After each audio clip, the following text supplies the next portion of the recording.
ಬ್ರೇಕ್ನ ಬಳಿಕ ಮತ್ತೆ ಸ್ವಾಗತ. ಈ ಕಾರ್ಯಕ್ರಮದ ಪ್ರಾಯೋಜಕರು Excel PU college Guruvayanakere. Karnataka bandh ಮಾಡದಂತೆ ಮುಖ್ಯಮಂತ್ರಿ ಮತ್ತೊಮ್ಮೆ ಕರೆ ಕೊಟ್ಟಿದ್ದಾರೆ. ಸರ್ವಪಕ್ಷ ಸಭೆಯಲ್ಲಿ ಬಂದ್ ಬೇಡ ಅಂತ ಹೇಳಿದ್ದಾರೆ ಸಿಎಂ ಡಿಕೆಶಿ. ಸರ್ವಪಕ್ಷ ಸಭೆಯಲ್ಲಿ ಎಲ್ಲಾ ಪಕ್ಷದ ಸಲಹೆಯನ್ನು ಪಡೆದುಕೊಂಡಿದ್ದಾರೆ. ಕೇಂದ್ರದ ಮೊರೆ ಹೋಗುವುದಾಗಿ ಸ್ಪಷ್ಟಪಡಿಸಿದ್ದಾರೆ. ಪ್ರಧಾನಿ ನರೇಂದ್ರ ಮೋದಿ ಅವರ ಹತ್ರ ಹೋಗಿ ಈ ವಿಚಾರವಾಗಿ ಚರ್ಚೆಯನ್ನು ಮಾಡ್ತಾರೆ. ಎಲ್ಲ ಪಕ್ಷದ ನಾಯಕರೊಂದಿಗೆ ಹೋಗಿ ರೈತರ ರಕ್ಷಣೆ ಮಾಡುವುದೇ ಸರ್ಕಾರದ ಮೂಲ ಉದ್ದೇಶ ಆಗಿದೆ. ಅವ್ರ ಹಿತಾಸಕ್ತಿ ಕಾಪಾಡ್ತೀವಿ ನಾವು. ಬರದ ಬಗ್ಗೆ ಯಾವುದೇ ಘೋಷಣೆ ಸದ್ಯಕ್ಕಿಲ್ಲ ಅಂತ ಮುಖ್ಯಮಂತ್ರಿಗಳು ಹೇಳಿದ್ದಾರೆ. ಅಂದರೆ ಬರಪೀಡಿತ ತಾಲೂಕಿನಾದರೂ ಘೋಷಣೆ ಮಾಡ್ತಾರಂತ ಅಂದ್ಕೊಂಡಿದ್ವಿ, ಆದರೆ ಅದನ್ನು ಕೂಡ ಆಗಿಲ್ಲ. ಆಗಸ್ಟ್ ಅಂತ್ಯದ ವೇಳೆಗೆ ಅಗತ್ಯ ಕ್ರಮಗಳ ಬಗ್ಗೆ ನಿರ್ಧಾರ ತೆಗೆದುಕೊಳ್ತೀವಿ. ಎಲ್ಲ ಪಕ್ಷದವರ ಅಭಿಪ್ರಾಯವನ್ನು ಪಡೆದು ಮುಂದಿನ ಕ್ರಮ ತೆಗೆದುಕೊಳ್ಳಲಾಗುತ್ತೆ. ಕಾನೂನಾತ್ಮಕವಾಗಿ ಹೋರಾಟಕ್ಕೂ ರಾಜ್ಯ ಸರ್ಕಾರ ಸಿದ್ಧವಾಗಿದೆ ಅಂದರು. ಕುಡಿಯೋ ನೀರಿಗೆ ನಮ್ಮ ಮೊದಲ ಆದ್ಯತೆ ಅಂತ ಹೇಳಿದರು. ರೈತರ ಹಿತ ಕಾಪಾಡುವುದು ಸರ್ಕಾರದ ಮೊದಲ ಕರ್ತವ್ಯ ಅಂತ ಹೇಳಿದ್ದಾರೆ.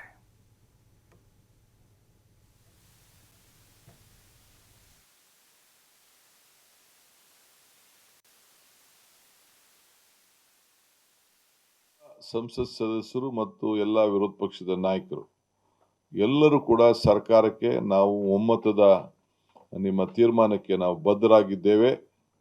ಇನ್ನು ಕೆಲವು ಸಲಹೆಗಳನ್ನು ಕೊಟ್ಟಿದ್ದಾರೆ.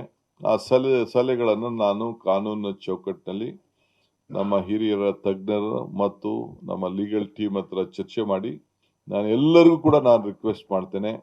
ಎಲ್ಲ ನನ್ನ ಕನ್ನಡ ಸಂಘಟನೆಯವ್ರ ಹತ್ರ ನಾನು ಮಾತಾಡ್ತೇನೆ. ನಾನೇ ಖುದ್ದಾಗಿ ಮಾತಾಡ್ತೀನಿ. ಕೆಲವರು ನಮ್ಮ ಮಂತ್ರಿಗಳು ಕೂಡ ಮಾತಾಡ್ತಾರೆ. ದಯವಿಟ್ಟು ಇದಕ್ಕೆ ಅವಕಾಶ ಕೊಡೋದು ಬೇಡ. ಈ ಬಂದ್ನಿಂದ ನಿಮಗೇನು ಪ್ರಯೋಜನ ಆಗೋದಿಲ್ಲ. ಆಲ್ ಪಾರ್ಟಿ ಮೀಟಿಂಗಲ್ಲೂ ಕೂಡ ಈ ತೀರ್ಮಾನ ಬಂದಿದೆ. ನೀವು ಇದಕ್ಕೆ ದಣು ತಗೊಳ್ಬಾರ್ದು ಅಂಥೇಳಿ ನಾನು ಮನವಿಯನ್ನು ನಾನು ಈ ಸಂದರ್ಭದಲ್ಲಿ ಮಾಡಲಿಕ್ಕೆ ನಾನು ಪ್ರಯತ್ನ ಮಾಡ್ತಾ ಇದ್ದೇನೆ. ನಮ್ಮ ಸರ್ಕಾರದ ಅಭಿಪ್ರಾಯ ಇದೆ. ಸೊ ಅದಕ್ಕೆ ಪ್ರತಿ ಹಂತದಲ್ಲೂ ಕೂಡ ರೈತರು ಕೂಡ ಚರ್ಚೆ ಮಾಡಬೇಕಾಗ್ತದೆ, ಜನರ ಪ್ರತಿನಿಧಿಗಳು ಕೂಡ ಚರ್ಚೆ ಮಾಡಬೇಕಾಗ್ತದೆ, ಮತ್ತು ನಮ್ಮ ಲೀಗಲ್ ಟೀಮ್ ಜೊತೆಗೆ ನಮ್ಮ ಅಧಿಕಾರಿಗಳು ಕೂಡ ಅವರನ್ನು ಕೂಡ ಎಲ್ಲರನ್ನು ವಿಶ್ವಾಸಕ್ಕೆ ತೆಗೆದುಕೊಂಡು ರೈತರ ಬೆಳೆ ಮತ್ತು ನೀರು ಯಾವ ಸಂದರ್ಭದಲ್ಲಿ ಬಿಡಬೇಕು, ಆ ರೈತರಿಗೆ ಏನು ಮಾರ್ಗದರ್ಶನ ಕೊಡಬೇಕು, ಆ ನಿಟ್ಟಿನಲ್ಲಿ ನಮ್ಮ ಸರ್ಕಾರ ಬದ್ಧವಾಗಿದೆ. ಇನ್ನು ಬರಗಾಲದ ಛಾಯೆ ಇನ್ನ ಇದೆ.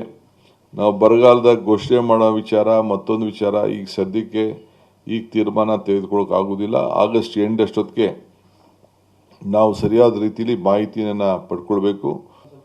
ಫಸ್ಟ್ ಅದನ್ನು ನಾನು ವೆಯ್ಟ್ ಮಾಡ್ತೀನಿ. ಈಗ ಕೆರೆಗಳಿಗೆ ತುಂಬಿಸೋಂತಕ್ಕೆ ಏನು ಬೇಕೋ ಅದಕ್ಕೆ ನಾವು ಮಾಡಬೇಕಾಗ್ತದೆ. ಕುಡಿಯೋ ನೀರಿಗೆ ನಾವು ಪ್ರಯಾರಿಟಿ ಕೊಡ್ತೇವೆ.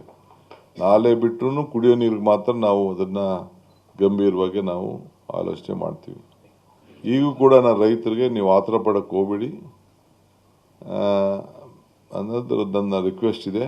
ಖಂಡಿತ ರೈತರಿಗೆ ನಾವು ಗೈಡ್ ಮಾಡಬೇಕು ನಾವು. ಯಾಕೆಂದರೆ ಅವ್ರಿಗೆ ಈಗ ಮುಂದಕ್ಕೆ ಮೊನ್ನೆ ತಾನೇ ನಾವು ಕ್ಯಾಬಿನೆಟ್ನಲ್ಲಿ ಸುಮಾರು 30 ಕೋಟಿಗೂ ಹೆಚ್ಚು ಹಣ ನಮ್ಮ ಆರ್ಟಿಫಿಷಿಯಲ್ ಇಂಟೆಲಿಜೆನ್ಸು ಮತ್ತು ಬೇರೆ ಬೇರೆ ಏನೇನು ವ್ಯವಸ್ಥೆ ಇದೆ ಅದರಲ್ಲೆಲ್ಲ ನಾವು ನೋಡಿ ಮಾರ್ಗದರ್ಶನ ಕೊಡಬೇಕು ಅಂತೇಳಿ ಒಂದು ಮೇಜರ್ ಡಿಸಿಷನ್, ಹಿಸ್ಟಾರಿಕ್ ಡಿಸಿಷನ್ ನಾವು ಲಾಸ್ಟ್ ಕ್ಯಾಬಿನೆಟಲ್ಲಿ ತೆಗೆದುಕೊಂಡಿದ್ದೇವೆ.